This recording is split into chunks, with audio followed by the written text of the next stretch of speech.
Welcome back to the channel. In this video, you will be seeing the start of the Drifting the Plains series. So this is Drifting the Plains 1 of 2022. It's the first event of the season. In a few of the clips, you can kind of hear some vibration coming from the engine. I believe it's from not having a flex pipe in the downpipe. The vibration was also causing cracking on the manifold in cylinder 1, 2, and 3. So I had to be really careful on how much I was pushing the car.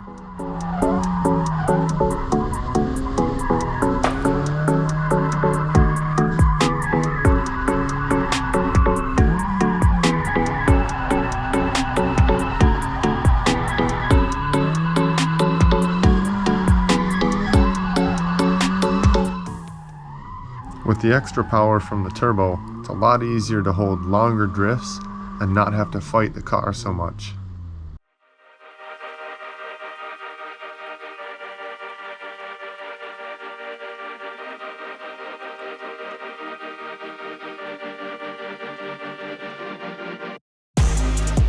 There was a lot to still learn with the new turbo. I was still working on the tune as well. So in between laps, I was on the laptop checking data logs, making sure the fuel maps were safe, and basically just having fun with the car and learning as much as I can with the new ECU and the new turbo.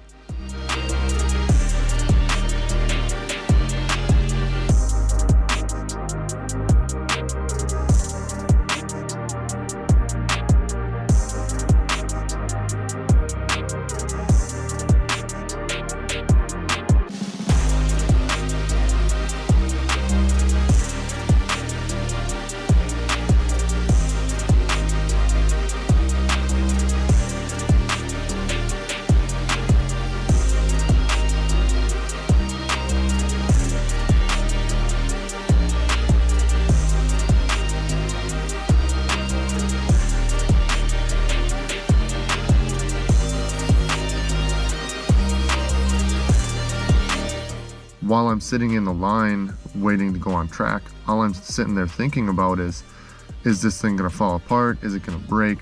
What am I gonna do to fix it while I'm here? And I didn't really have many options to go with.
got cars going out on the track right now. It's group 3, or no, not group 3, group 1 and 2 are out there. Group 1 is comp, 2 is tandems, no comp, and then group 3 is just like solo runs, or you're just kind of beginner tandems. So I'm going to be in 3 to start.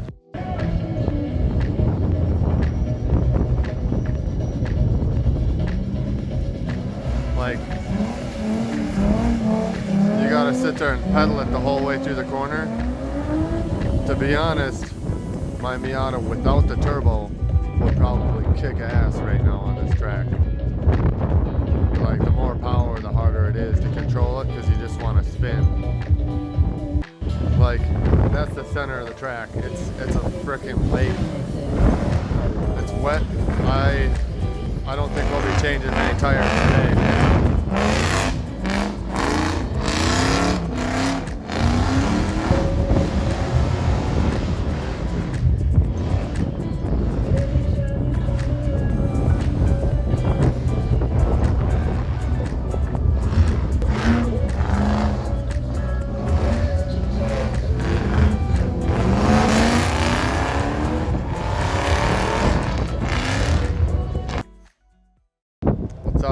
So, day 2 at the track. It is really wet out here. Thunderstorm really bad. We decided to stay in a hotel last night. We're not tenting in this. I mean, there was like a lake on the track. They had a pump out there pumping water out. So yeah, we'll see what it does. I got some tires swapped out and put some fresh ones on the rear. I got the rears put on the front because they had more tread on them. Aired the fronts down to 28, and I got 30 in the rear, so we'll see what it'll do. Alright, going out for lap number 2. We'll see how it goes. Aired down a little bit. I'm at 25 in the rear right now, so maybe that'll help with my grip. It is slick out there on these 14-inch.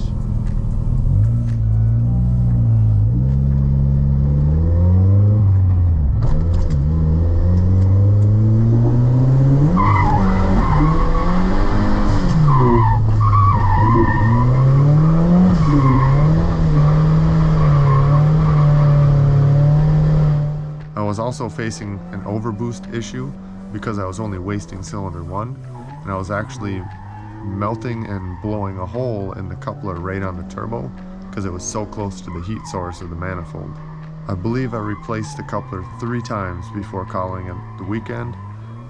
It was just, I was seeing too much damage from the turbo system, so it was just the safe call to not continue, and then I had to do quite a bit of work to get it back together.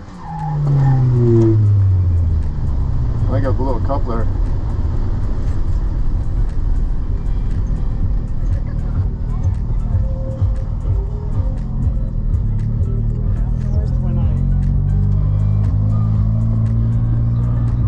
It's so dirty.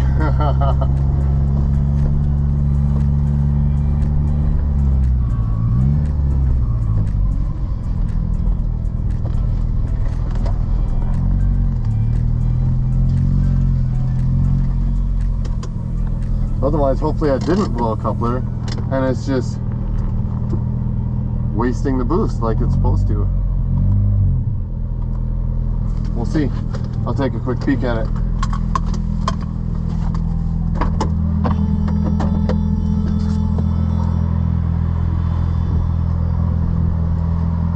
But grip level is way better.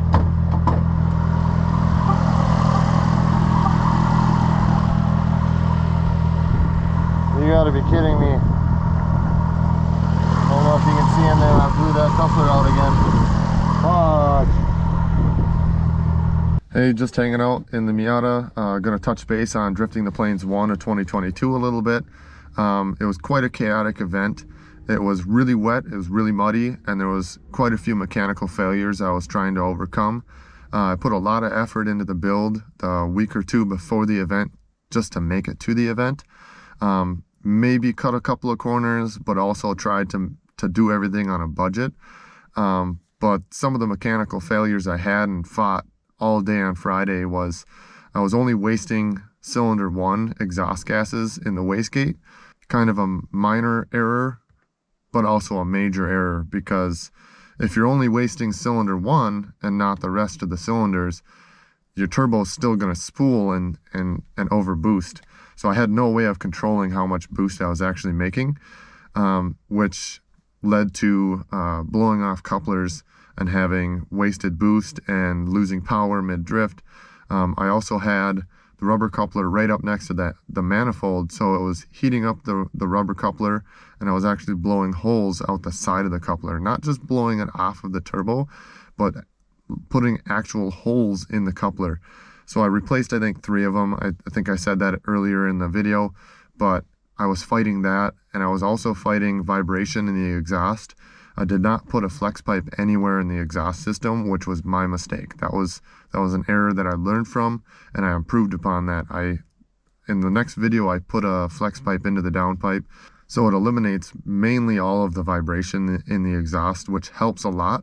That vibration actually caused cracking on the manifold and cracking on the wastegate dump tube, which just was really stressful.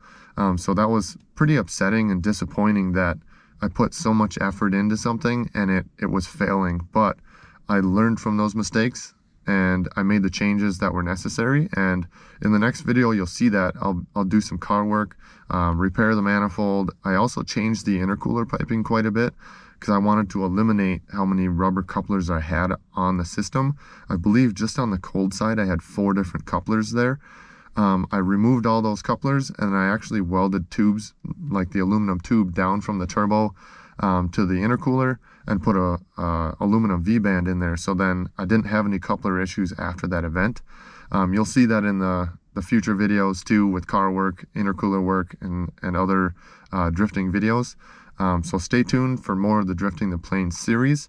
There's 3 more Drifting the Plains events that are actual points events, and then there's a Springmont Surrey that's a hot lap event, along with the end of the series or end of the season Driftoberfest, which is also a really fun event. Thanks for watching, and don't forget to like and subscribe, and stay tuned for more drift content.